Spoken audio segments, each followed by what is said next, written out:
Shane, welcome back. Welcome back. Good to have you again. Mate, thanks for having me. I reckon this is what, round 3? I reckon so. Always a pleasure. And I can see your book in the background. I know what you've been up to, but listeners might not. So what have you been up to since we last caught up? Well, yeah. So I do have a book. That's right. What have I been doing? So how long has it been since we caught up? Probably 12 or 18 months or so. So I started my own business. I published, well, actually, I was just kicking off the business when we spoke last, I think. Yeah. I've published a book. I'm now hosting a podcast that has 20 odd episodes. I've kind of found my niche in terms of the types of customers I'm working with in the market now. So business is going well. I'm really enjoying sort of, being that trusted advisor and working for myself. But it's been fun, man, and always a good chance to chat with you. So here I am. Nice. Yeah. And that's kind of what I wanted to focus on today, that kind of advisory piece that you do, because you're in a unique position that you're not a hiring manager within one company. You're not kind of siloed into what you're seeing within one industry. You're kind of across multiple clients, advising and guiding multiple different customers on, I guess, how to get ROI from a platform and quite often Salesforce. So you have discussions right from the beginning of a customer's journey, from even before they've decided to go with Salesforce in some cases, or when they're looking to squeeze more value out of the platform. And a lot of the time that conversation will include talent and people. 100%. In fact, it always includes talent and people. Yeah, absolutely. So obviously in my realm, I'm dealing with talent and people day to day, and we're seeing a lot of trends around salaries going up and people expecting and looking to squeeze more value out of their time and expertise, I guess, and be paid more as the market conditions enable that, I guess, in terms of the shortages we're seeing and we'll continue to see until the borders are properly open with people coming in day to day. So what I wanted to focus on initially, and one thing that I think a lot of people probably don't understand if they're a job seeker, is the budget that a customer sets when they're hiring. So you might speak to a hiring manager and they say, right, my budget for this role is 100K plus super. And then you go and speak to the candidate pool, and they might have different expectations and different, they might sometimes try and push that budget up. But how does a company actually come to understand what they need to pay for a role, and what's the process of getting the budget approved, and then how flexible is that budget as time goes by? Straight into the curly ones, budgets. All right. So let me think. I think the answer to your question is there's no one way. And it's probably got a few different, I guess, tangents or variables, right? So the first would be, if I think about where are you on your journey, right? So if it's a whole new, we're just thinking about putting in a platform, we're going through the budget cycle and we're trying to work out how much is it going to cost in terms of software, what's implementation going to be, what type of team do we need? That's a very different conversation in terms of budgeting versus we're already a mature practice. We've already got people in roles and whatnot. So I think that a nuance to the question is it depends, and it depends on a couple of things like maturity. I think where I see businesses tend to start, particularly ones that are big enough that have their own talent acquisition team or their own HR group, is they'll look to industry benchmark tools, right? And what's really fascinating about the platform space is a lot of the benchmarks that you get access to, it'll have common roles: project manager, business analyst, software developer. Some of them have nuances of like Java developer and senior and junior levels within, and then state and territory variances. But they're starting to get there, but historically haven't had product specific nuance, right? So typically you'll start there. You'll see the talent team go, oh, well, what type of role is it? Oh, it's a developer. Oh, well, a developer's worth this much. And then you've got that, as you say, right? The candidates go, well, actually, I'm in the Salesforce market and I know my worth and I know it's higher. And there's this kind of argy-bargy between the two. The businesses that are a little bit more sophisticated, so they've not only got a talent team, but then they've got, I guess, some structure around how they do pay and salaries, will take it to the next level. So they'll actually look at, within our business, we have levels of roles, and it might start, if you think about a typical, let's call it a tech business with a software engineering teams, they might start with like junior or associate business analysts, and they'll go up through that stream. You'll have junior developers, and you'll go right up to engineering managers, and they'll have certain levels. They'll then overlay, well, what does that look like in a NetSuite world, Salesforce world, SAP world, whatever? And they'll try and say, if a mid-level developer is this, that's equivalent to, let's call it a functional consultant. And they'll try and line those up. Mm-hmm. And I go, okay, well, if we now know a functional consultant is the same as a mid-level developer, then our budget is X. Then you'll have even another level of sophistication where they'll talk about, right, but now we know that there are market nuances. So whilst these level of role might be level role 1, 2, 3, 4, 5, 6, they'll then say, right, but if it's in the, a classic one is data and analytics space, right? Like the people who are really heavily into the data space, or cybersecurity, then there's kind of what they call a multiplier. So they'll look at that and go, well, it's a level 3 role, but because it's a really specific specialization, there's a multiplier applied. And Salesforce typically falls into that category. Yep. I've seen anywhere up to 30% variance on role based on the Salesforce specialization. But again, that doesn't apply to every role with the Salesforce tag, right? So you can't necessarily be a Salesforce BA and get a 30% multiplier, whereas a senior Salesforce developer might, because the BA skills are largely transferable, but the Salesforce developer skills might not be. Sure. So that's kind of where some of those variances come in there. And then you get nuances of just like being a manager, right? I've got 10 roles in my team. I know I need a senior role over here. I don't have enough money in the budget line to pay for that one. But if I forego this role, I have more money to pay and I can pay an increase. So there's no single answer to your question, but hopefully that gives some insight into some of the things that happen in organizations to try and plan stuff out. Yeah, I think you're right in terms of sophistication of the organization and the maturity of have they done this before? Have they been doing it for years? And I guess if they're a decent sized organization, they've been through trends before of candidate shortages in different areas, so they understand that there are those markups.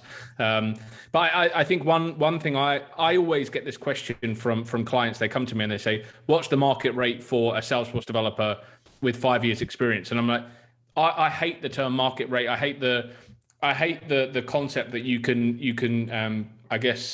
put people in a bucket based on how many years of experience they have. And there are so many variables, like, someone with better communication skills, if they're in front of a stakeholder, is probably going to be worth more probably isn't the right way of saying it, but can demand a higher salary than someone that doesn't have that communication skills, if presentation and communication is a big aspect of the role. And you can't see that from how many years of experience someone has. So it is difficult to pigeonhole. So when you were creating a budget for your own, would you always, hopefully none of your previous managers are listening, but would you always try and bake a little bit more on top, even above the 30%, so that you had room for maneuvering if a really strong candidate came up? Typically, no, I wouldn't deliberately go and try and inflate the salary, right? I guess one of my values is integrity and transparency, right? So just for me, I wouldn't do it. But what I would do is have a genuine conversation that says, if we know that this level of role is worth X and we know there's a Salesforce multiplier of Y, then it actually gives you a band, right? So for that role, even with the multiplier, someone entering the band and someone leaving the band, again, it's a band for a reason, right? It's not a number. And so within the band, you're then talking to the candidates and thinking, right, well, where do I think you fit within this band? So to your earlier point, I'd be thinking, well, what are the traits that I'm looking for and what would demand a salary within that? And it's not just, do you have 5 years experience? It's probably, do you have 5 years experience in our industry or in a similar industry or something that's transferable, that's more material than just Salesforce developer and then nuances of what types of code you can write and so forth. It's probably, if you're in banking, do you have finance industry experience? If you're in, automotive, then, what applies there? So there's an element of that. But I think there's also an element of, you talked about communication skills. I think it's about, cultural fit. I think it's about attitude. I'd rather hire somebody who's got the aptitude and attitude to bring their whole self to the table and develop within the organization than I would buying already having done that. Like, I feel like going on the journey with me and my team and our organization and us doing that learning together is probably more valuable than just buying that skill set in terms of experience. So I think there's a bit of balance in there. Yeah, 100%. So the market is inflated right now in terms of where it was 2 years ago to now, and it's going up and up and up and up, and there's kind of no end in sight. But are you seeing that your customers, your contacts across the industry are just rolling with the punches and are going with it because they have to, or are people now expecting more value from the people they're hiring because they're paying more? Yeah. So we had, I hold a roundtable every couple of months, and the most recent one was a couple of weeks ago, and it was about the Great Resignation, and specifically like, what are you doing to attract and retain talent? And so there was a lot of discussion around, particularly around what's going on with salaries, the amount of movement in the market and so forth. And it's interesting, I was reading an article a couple of days ago that said that the Great Resignation is a myth, particularly in Australia, and actually the amount of people moving around is less than it has been. But in the market I operate, in that sort of tech, startup to scale up transition phase, there's a massive amount of movement in the Australian market at the moment. And so you're right, salaries are going up. Part of that is the inability to get people onshore. Part of it, and I think the majority of it, is just the fact that a lot of organizations have realized very recently that they have to digitally transform and fast in order to work in the new normal. So there's a ton of new project work come up all of a sudden, right? That would typically have kind of, transformation project might take 5 years and they'll incrementally do it. And all of a sudden there's all these organizations that go, we have to do it now. We have to pivot. And so there's a shortage of people because there's so much project work going on. So, because we're paying more, can we expect more? I think the answer is yes and no.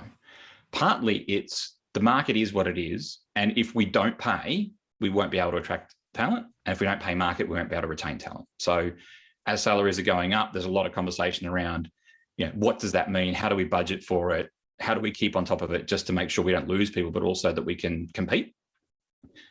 And that's kind of then, you can't immediately go, well, now I'm paying 20% more, therefore I'm expecting 20% more, because the market is what it is, right? So there's that.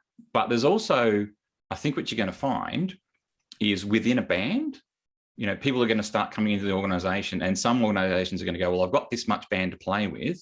The salary expectations have moved up. So I'm going to pay at the beginning of this person joining the organization at the top of the band because I can fit it within my budget, because I don't have to ask for more money and it doesn't necessarily impact my bottom line. But now I'm really going to struggle because I have to, like the gap in there's an expectation within the organization and the peers of that person's role that they can perform at the top of the band that they're operating in.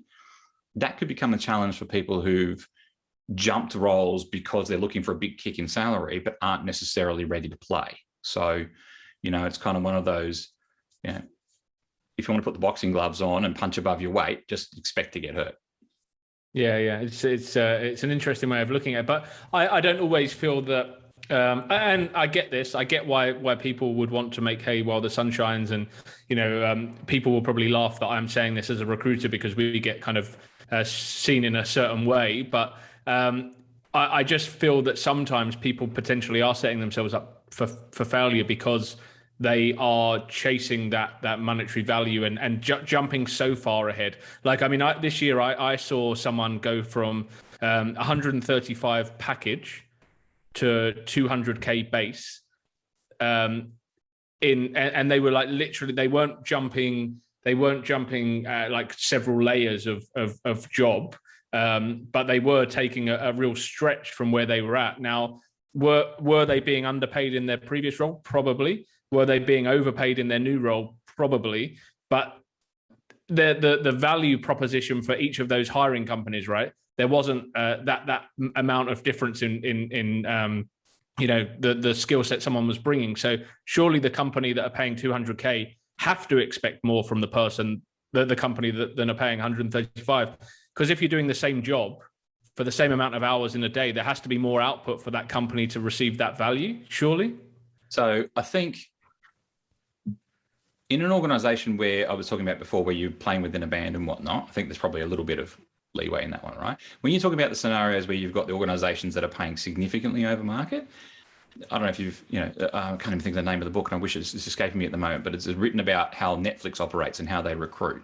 Yeah. And I'm seeing a few tech organizations look at that as a possible way to attract talent, which is, we're going to pay like a stupid rate. Not going to say stupid rate, but a rate that no one's going to be able to compete with. We're going to pay the top of the market, but for that, we're going to expect the best of the best. And then it becomes a really rigorous process of high expectation, right? So to your point, if I'm paying up here, I'm going to expect up here. I don't think many companies in Australia specifically are trying to compete there yet, but there are a few who are trying it out. And I think they will attract talent, but if you're not at the top of your game and you're not an expert, you could struggle. Yeah, and I guess that's where the kind of probation period comes in, right? It's all right if you take that much of a stretch and you're positioning yourself as an absolute A-star talent, then the fall can be quite significant if you don't reach that level. Yeah, so this is another thing that we talked about at the roundtable the other day, which is the recruitment process, right? So because the market's so hot, what we're seeing is, some of the organizations that I work with are seen, particularly in Melbourne, but in Australia, as the place to work. Like if you're if you're a software developer or you're whatever, there's half a dozen companies in Australia where, like you genuinely want to get in the door. And traditionally the bar's pretty high and it's kind of they'll come to us. We don't have to necessarily put our brand out there. And so talking to them recently, and it was a case of what we're seeing now is the market's so hot that it's become a buyer's market. It's become a seller's market. And so they've had to adapt their recruitment process. What traditionally would have been very high on sort of the due diligence space, right? We've got a technical interview, we've got a cultural interview, we've got probably a code test, and you might do 2 or 3 interviews and a code test, and then a pairing conversation, and then you might get an offer. What we're seeing now is the market is such that if we go through our regular process, candidates will just jump to the next available offer because they don't want to have to, they're not going to, forego one for another. And so the conversation we had the other day is what some of these organizations are doing. They traditionally wouldn't have even, 99 times out of 100, the probation period was just a rubber stamp, right? Because the likelihood that person's not going to fit in and not going to deliver, given the amount of DD that's been done, probably pretty slim. Now what you're seeing is they're relying on that process, and you talked about it, right? Is if I can't do all my due diligence up front, then I'm going to use probation period for what it was originally designed for, which is if I make a bad decision, I can get out of it. And so, I think there's only a certain amount of time you can bluff. So if you've got a 6-month probation period, can you keep up the bluff for 6 months? Probably unlikely. And I reckon there will be some people who make the mistake of, I can interview really well, and because it's only a short, sharp interview and the market's moving really quickly, I might get in the door. But if I can't back it up, then, different position to be, I'm in a role and I'm being offered a role I'm going to jump to, I've just been walked, and now what do I do? So, it's an interesting one. It was a lot of conversation around, we feel really bad about making that our process. We don't think it's good for our brand to hire people who don't fit. But by the same token, the market's kind of pushing us to do that. And what's the right balance? Yeah, and like I feel that is like the volume of opportunity. Yes, it creates that probation period is a safety net for companies, but also for candidates, right? It can be used on both sides. If someone feels that they're not enjoying the role, they can also leave. But I feel the one area that is interesting to me at the moment is the contracting space, because there's so many contract opportunities in the market especially for Salesforce developers, that people know that if they don't perform, or they they get let go, or they're not adhering to the standards that are expected of them as a contractor, then they can just get another contract.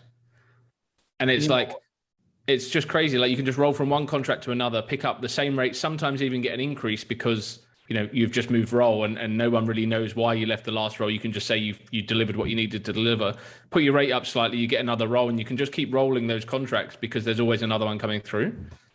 Yeah, look, to be honest, I haven't been in the scenario of recruiting a software developer contractor and had a bad one yet, but I can see why or how it's possible. I think that's where you'd probably be asking the question, like, why are your contracts so short?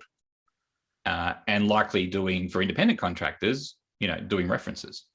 Now, people aren't going to give you the references of people who are going to give them a bad reference, but I think the Australian market, particularly in my space, in that sort of tech space, is small enough that I'm not necessarily going to talk to the person who you give me the name of. I'll know via LinkedIn or via the company that you came from, somebody there who can give me an honest opinion. So I can see why people could get away with it and bounce around, but you get tripped up sooner or later, I would have thought. Yeah, I heard a story this week of a contractor that had been in a company for, let's say, I think it was something like 5 or 6 weeks, and had delivered nothing in that period of time, and kept asking if there was any old code that they could refactor. And if I just couldn't imagine myself turning up to a job every day that I wasn't able to do. Unless, I would much rather go and learn from someone and take a much lower paying job under someone that can guide me and show me the ropes and get me to that level, and then go into the contract market to know that, I'm absolutely comfortable and able to deliver, and I'm going to add significant value and pick up the money that I'm deserving of.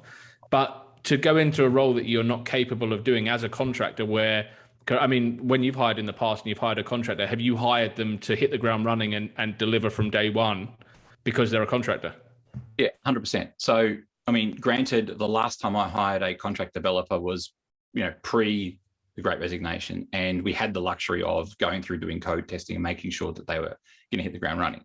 But assuming that they are, then you're absolutely going, I'm hiring an expert. And my assumption is that you're going to hit the ground running and you're a hired gun, and there's a reason that you're in there. You're enjoying the high day rate. On the kind of the flip side of that equation is I pay higher, but there's, less, I guess, longevity in the role, or for a fact that you want to do the type of work where you go in, solve a problem, get involved, and bounce out and go on to the next thing. And so, it's a unwritten understanding that the reason you're commanding that level of, dollars is because you're bringing that level of value. And I think it just comes down to a value equation. But as I say, if you're walking in there because the market's paying high and expecting that you can just, hang out on Stack Overflow every day and copy somebody else's code off GitHub, you're going to get sprung, right? Well, you would hope so, but I'm sure there are lots of examples of people that are yet to be sprung. And the thing that fascinates me as well, it's I just want to say that I would be a contractor if I was a Salesforce developer. I absolutely would, because I would stick around in a company long enough to make sure that I was very, very competent at my job, and I would have a niche, and I would go after those contract roles, and I would add value. But I would be a contractor because I don't see why in this market you wouldn't want to be, unless you have a particular goal, or you need that stability of a permanent role, or you really want to work under a particular mentor. There's just so much opportunity out there that now is the time to be a contractor. But I do think that you have to accept that as a contractor, there's certain terms that you're not going to get certain benefits of a permanent role. And there is going to be less stability. So it amazes me when I'll speak to a candidate and they're like, I really want to be a contractor, but it has to be a 12-month contract.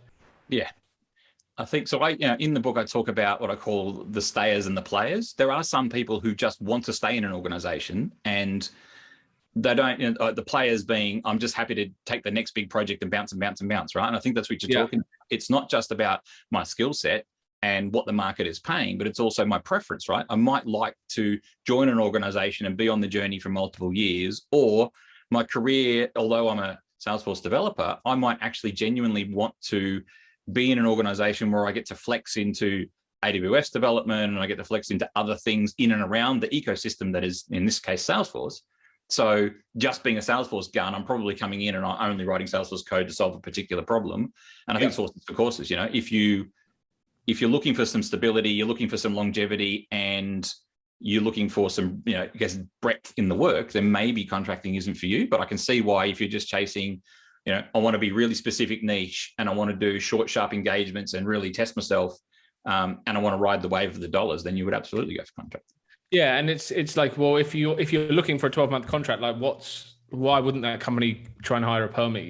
You're looking for the stability of a permanent role, give or take. Yeah, a lot of people don't stay in a permanent role for much longer than 12 months anyway these days. So it's kind of, you just can't have the best of both worlds. Yeah, it's interesting. I mean, I'll see some organizations that are happy to do a 12-month contract, but it's because they know they've got about 12 months worth of work that needs to be delivered, but they don't want to commit to a longer term beyond that 12 months in terms of a hire, right? Now, you could run, as an organization, you could run the gauntlet and go, I'm going to recruit a full-timer and try and get the benefit of not paying the higher day rate, on the assumption that the person will bounce after 12 months. But what if they don't? And so I think organizations will be happy to do a 12-month contract just for the sake of securing someone for 12 months. But having said that, I'm seeing less of it. I'm seeing a lot of organizations go, you know what, we need people for a shorter period because we've got a 3-month project, and we just want someone really experienced to come in, help us smash this project out and get out. But I guess it depends on, again, whereabouts are they on their journey in terms of maturity? What does the forward roadmap of work look like? There's going to be a bunch of nuances to that. Yeah, and there's this real clash at the moment around contractors and partners with staff augmentation. I think, historically, I think a lot of contract resource came from partners that were just purely doing staff aug. And I think now a lot of companies have realized they can get, in some cases, cheaper rates by going direct to market and cutting out the partner. So yeah, I think historically those contractors, if you're hiring a contractor from a partner, you can pick someone up for a month or 3 months because they're already employed, they're rolling off of another project onto something. But it's really hard to attract a contractor directly if they are an independent for 3 months, because they do typically want more. But yeah, I could probably name in the last 6 years on one hand how many times I've actually secured a 12-month contract for a candidate. They tend to be 6 months on average, I would say. That would be the sweet spot. But a lot of government departments do hire a longer term. That's kind of where I see that. Yeah, I mean, I don't have a lot of government clients. So the ones I have spoken to, there doesn't, as far as I can tell, there doesn't appear to be any long-term, full-time engagements. Right? They're all fixed-term contracts. Yeah, well. So I guess it's not just Salesforce where prices are going up and costs are going up, but have you had discussions with any clients that are saying, well, we can't find resources or we can't afford resources, therefore we're starting to look at other platforms, other technology, other solutions? So up until recently, I would have said I've never seen it. Typically it would be, well, that's not entirely true. Again, depends on your life cycle, right? If it's early days where you're scoping out, what are we trying to achieve? And then you're looking at the tech to support it. Then I have seen you're looking at the total cost of ownership and you very much go, right, well, if you're doing it properly, yes, here's the cost of software, here's the cost of the people to maintain and build that, and implementation costs, and you're working it out. And I have seen people go, you know what, we'll take this platform over this one because the ROI in the longer term is going to be a better fit. But once you're kind of in, then typically I don't see people bounce out, right? It's like, yes, I know the salaries are going up, but the cost to re-platform again onto something else just because the market's moving, that'd be a big call. Particularly when you think about business change you need to go through and the level of investment you've already put in that you would have to depreciate and stuff. So I haven't seen that necessarily happen, except recently, and obviously can't name the clients, right? But I did see a business that had invested in a platform, better be careful here, and had signed on for 3 years worth of licensing. We're talking about multiple products from this vendor, and was about 12 months into the implementation project. So you're talking about a significant team, a significant amount of already investment in humans as well as software. And then this business acquired another business that had obviously to expand their brand. And as part of the due diligence around the M&A and bringing those two businesses together, they looked at it and went, well, hang on, we're only 1 year into a 3-year journey to build out this platform, and yet we're buying a business that already has something that's established. And there was the immediate, well, this platform's only going to scale this far. This one's got a lot more breadth in it. It's more enterprise and what have you. But looking over here, there's only less than half a dozen humans running this platform that does a lot of things. And the continued investment down this path and then migrating that business over is going to be several times more expensive. And so even though there was a committed cost of $1 million a year in licensing and having to either find new roles for people and let a partner go, they still chose to jump onto the other platform purely because when you factor in the cost of, continuous improvement and development and the cost of humans to deliver on that platform, it was chalk and cheese in terms of 3-year investment. So they made the call. So typically I would have said, once you're on the platform, you're in, but not necessarily always. What about then people that aren't on the platform? Are people savvy now to the challenges in the Salesforce market? So if you've got a customer that's looking at a few different platforms and, are they saying, we've heard it's really hard to find good people and the salaries are really high in Salesforce, we have to bear that in mind as we go through this kind of due diligence process?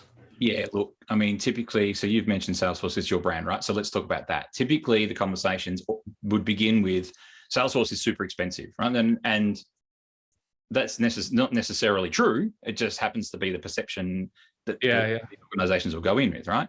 And then you sit down and talk about, well, tell me why you think it's expensive. And they're like, oh, well, I need this, this, this, and this. And you might go, actually, you know what? you're biting off more than you can chew. You don't need all those things. You need to start here. In the longer term, you might need those, and so you need to factor those in. But now, as you say, the conversation is also then, and this is where my thought leadership comes in, is your cost to own, run, and maintain and get value out of these things is not just a piece of software. It's all the stuff that goes around it, which includes the teams of people that do the things and the governance and whatnot, right? So let's factor in the total cost of ownership of that, which includes the people. And I think as the salaries go up, we're going to see that value equation being a little bit more difficult when you're comparing products. But having said that, I think all salaries are going up in the tech space, right? So it's not just the Salesforce world. It's going to be AWS developers, and it's going to be, all sorts of stuff. So whilst it might say, well, Salesforce salaries are skyrocketing, therefore that cost of ownership is, slightly larger than it might have been 2 years ago, I don't think necessarily, let's go and custom build something because, well, A, you've got to build it. B, those salaries are also increasing at, I guess, a similar level. So, yeah, I don't know that necessarily it would prohibit you, but it would certainly increase the cost of getting on the game. And what about like the balance of insourcing and outsourcing work, and using partners? Because I'm imagining, I don't know, I don't use partners obviously for myself, but I'm imagining they've put their prices up as well because they're having to pay more for staff. You would expect that would be one way around that. But is there? Do you see more companies, now looking to kind of completely outsource their work because the cost of having a permanent employee to look after it is a fixed cost for a long period of time? Or do you see people that actually go, rather than paying for partners and having that kind of up and down cost of when we need a managed service, it's going to be better for us to build internal capability? Again, it probably depends on the level of maturity of the investment. So typically I would say you're getting on board, this is your first big bang, you've put some budget forward for an investment. You start out, you don't have a team. And so you would typically see either partner comes in to deliver the first big implementation and then you build an internal team, or you're kind of building them in parallel so that you've got this blend. Certainly my preference would be to have your own team working with the partner so you kind of learn this thing as you're building it. But some organizations will, I've been sold this thing, I want it in 6 months, and we've budgeted for a partner to come in and deliver it. So that's what they're going to do. And we'll kind of kick the can down the road of what it costs to run. So typically you'll have a higher partner investment cost in the early days implementation. Notwithstanding you might do a POC with a couple of internal people, but typically that's what it looks like.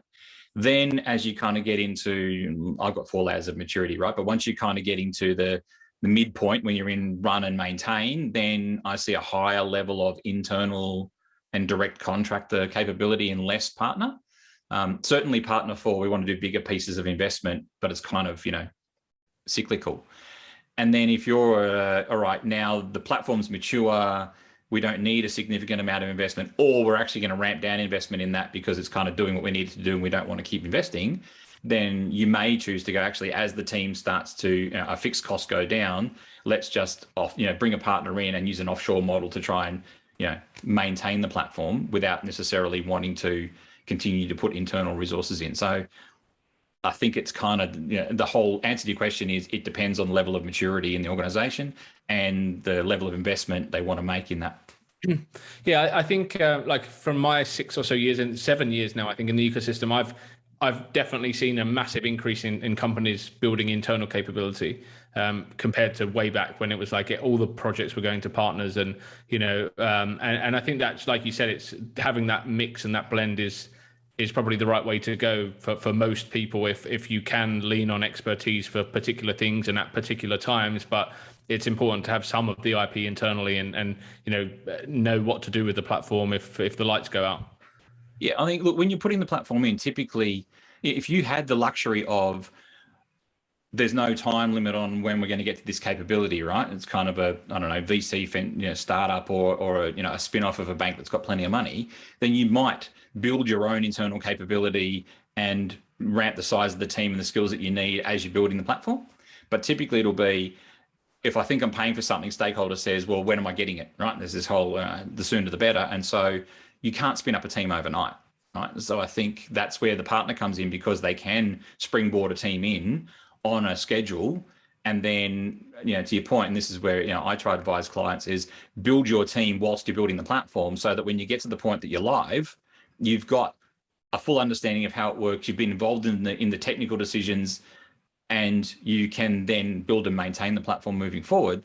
Because if you wait to the end and it gets handed over, and then there's the typical, oh, this thing's full of tech debt, oh, all these bad decisions were made, and people love throwing hindsight around, right? The reality is you weren't there in the thick of it and didn't understand the constraints and whatnot that were applied to the project team at the time. So throwing rocks at them is no good. But if you're part of that journey and you understand those decisions that were made, you can influence them and go, you know what, I've got to own this stuff in 2 years' time. So no, we're not making that bad technical call. Or I know why that decision was made, and at the time it was the right decision, and now we need to change it, but it's pointless throwing rocks at people who aren't around anymore. Sure. So just to finish, I've got two kind of forward-looking questions for you. I'm going to ask you to make some predictions. When the board is open... Question, because I'm just conscious that there's something that's been burning away in the back of my head. Hit me. Ask, right? And that is, we talked a lot about, what do businesses think in terms of the rates going up and whatnot, right? But you talk, I imagine, to a lot of candidates. And I'm tipping, based on some of the things you said, that there's some unrealistic expectations going on in candidate world. But maybe I'm being provocative here, and you'd probably rather not say it, but I thought I'd just throw it out to you, right? So do you reckon the candidates that are trying to ride the wave, do you reckon they're being realistic?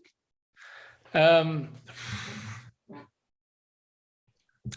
think like eventually you'll find the salary that you're looking for if you look for long enough and look at everything, right? So there's a couple of examples I've had recently, and a guy said to me, he basically listed 10 companies that he'd spoken to, and he told me the salary he was looking for, and he basically gave an explanation for each of those companies as to why they hadn't moved forward. And rather than using those 10 companies and saying, maybe I'm looking for too much money, he was just looking for company number 11. It wasn't that, I'm going to learn from the last 10 interviews I've had and work on the things that maybe I'm struggling with, or the gaps that I have that would enable me to get to the salary I'm looking for. All it was about was finding company 11 that was next on the list that potentially would pay that amount of money. And I think if that person got to 12, 13, 14, 15, he'd either find the company or he'd stay where he is. Like, eventually you will find the salary that you're looking for if you look for long enough. But yeah, for me, I think a lot of people have really outlandish expectations. And I think a lot of the trend in the market at the moment is that you have to have a pay rise every time you move job. I think that people have to put that to one side, that the market's hot, and just be like, well, where am I positioned in this market? And, at what point am I adding value? And at what point am I asking for too much? Because just because other people might be earning that money, like I said, there isn't a market rate per se, just based because your job title is the same as someone else's, doesn't mean that you necessarily add the same amount of value. So yeah, my feeling is a lot of the time there are some really, out there expectations, and I don't know what's going to happen when things kind of settle down and more people are in the market. And that was actually my question to you, because what happens when the borders open and there are more people? What happens to the salaries and the people that have been earning more than perhaps they would have had we not had the whole border closure and spike in opportunities? Yeah, that's an interesting one. I think where that's going to play out around what are organizations going to do. So we talked about this again at the most recent roundtable, right? Salaries in particular. I guess the feeling from the room, particularly the CFOs who've been thinking about this for a little while, is that salaries are rising at the moment, not expecting them to drop back down. So what they're saying is the salary for a particular role will be what it is, and that'll probably hold. Because I specifically asked the question, right? Like, to your point, when all these people come in flooding in from overseas and there's no longer a buyer's market, is that going to put downward pressure on salaries? And what does that mean for the people getting paid a high salary? And the assumption at this point is the salaries won't go down. They'll stay the way they are. The reason people will travel from overseas to Australia versus anywhere else is because the salaries are quite high. So we'll get an influx of talent because they want to attract that amount of money. They want to send it home. They want to do whatever, right? Where it's going to be interesting is, I talked about the bands before. So if you've come in and I've had to put you in at the top of the band, and now we're 6 or 12 months down the track and you're struggling to perform within that band, I've got somebody else in the same band who is outperforming you, then there's going to be a real interesting conversation, because you can, they might both be called, say, senior developer. Yeah. Two people with the same title should be getting the same salary. Okay, maybe. But just because you have the same title, and again, have you just become a senior developer, or are you a senior developer of 5 years? And is there a difference in your ability to deliver and the value you bring to the table? If that's the case, and you're both in the same band and you're both delivering exactly the same level of value and you're being paid differently, then I would say you absolutely have to square it up. But if somebody who's in the organization is outperforming you in the same band and you're getting paid more, then someone's going to start asking questions, right? So what does that mean? Does that mean that we start looking at the team and going, you know what, maybe we don't need as many senior developers? And who knows?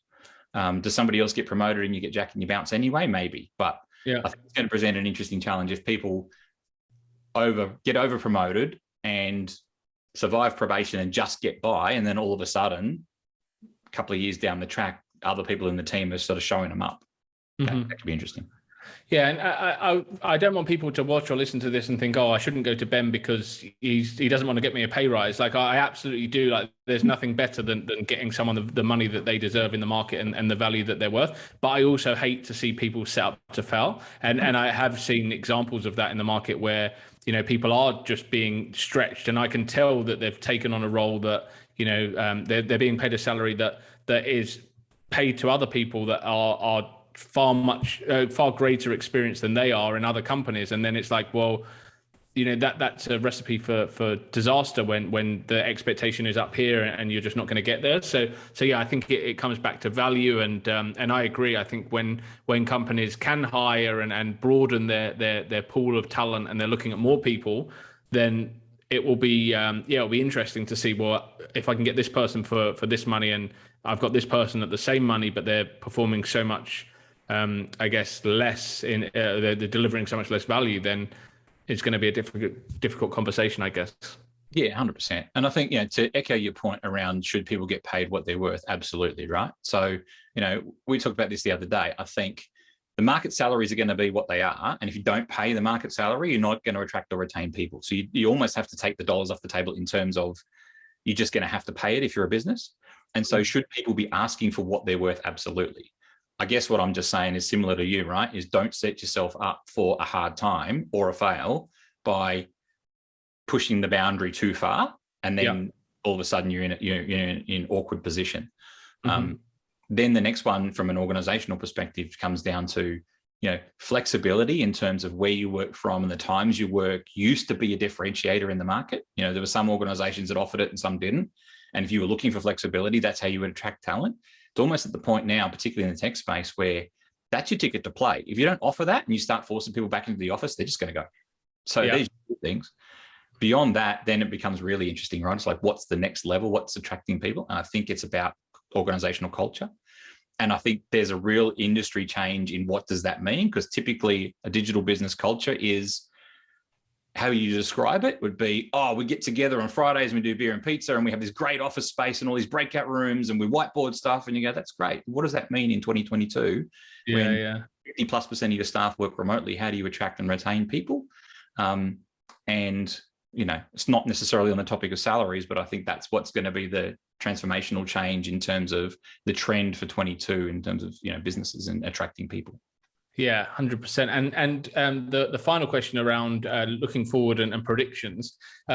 We've spoken about permanent and contract and fixed term, but there's this kind of niche and I guess advisory service similar to what you do yourself, where it's like expert on demand, right? So you're not employed by any particular company. You're self-employed, you have your own business, but you're not a professional services firm in the sense of a consulting business, but people come to you for advisory services, and that can be on a retainer basis, and they bring you on for expertise for multiple phases of a program, or it could just be once a month they have you in to make sure everything's on track. So do you see that as a model that's going to grow over the coming years, and also not just in that kind of leadership space, but also going down to the more hands-on kind of Salesforce capabilities?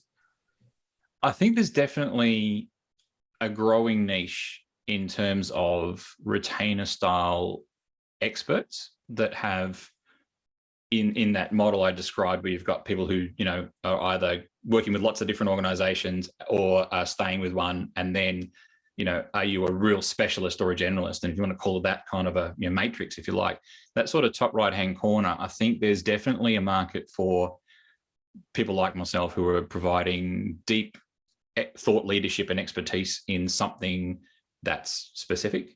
So, in my case, it's tech leadership and platform investments. Do I see that extending? I reckon there's a market for roles like a program architect or those sorts of roles where, even in the space where you were buying one from a Salesforce, they can kind of ebb and flow in and out of your organization to keep you on track and understand what you're doing and guide, but they don't need to be necessarily hands on keyboard day in, day out. And could probably then straddle half a dozen clients quite comfortably and add value in a lot of places. You probably need to build up to that, and you probably need to have been doing it for a while and maybe even work for Salesforce for a few years doing that to kind of get that breadth of experience that you could command those sort of dollars and be able to, sell yourself across multiple organizations. Mm-hmm. But retainer style services beyond maybe architecture and that sort of thing, I'm not sure, because I think where you'll end up is, when does it become consulting and when does it become advisory? And if it's consulting, then you're playing the day rate game, right? You're back in something else. So, you could potentially go, you know what, I'm doing fixed engagements, but then you're largely operating as a single person implementation, right? So or a freelance consultant. So I think the advisory thing is a niche. I think there will be more of it, but it won't necessarily be I'm the difference between a freelance software developer and a retainer style, not a consultant, like an advisor. I reckon there's a differentiator between the two. Yeah, for sure. So if anyone's listening and they're like, I really like what Shane said, and I actually need an advisory service, where's the best place now to find you and find your content? Mate, I always love a plug. Thank you. So my website's probably the best place to find me, shanewilliams.com.au. You can find me on LinkedIn, but there's a fair few Shane Williams there, but you'll certainly get a hold of me at shanewilliams.com.au. Awesome. Thank you so much for sharing your insight. Really appreciate it. Thanks, mate. Always good to chat, and look forward to coming back again soon. And let's see what the borders bring when they open. Indeed. Can't wait to get across them and see our friends over the ditch. Yeah, for sure.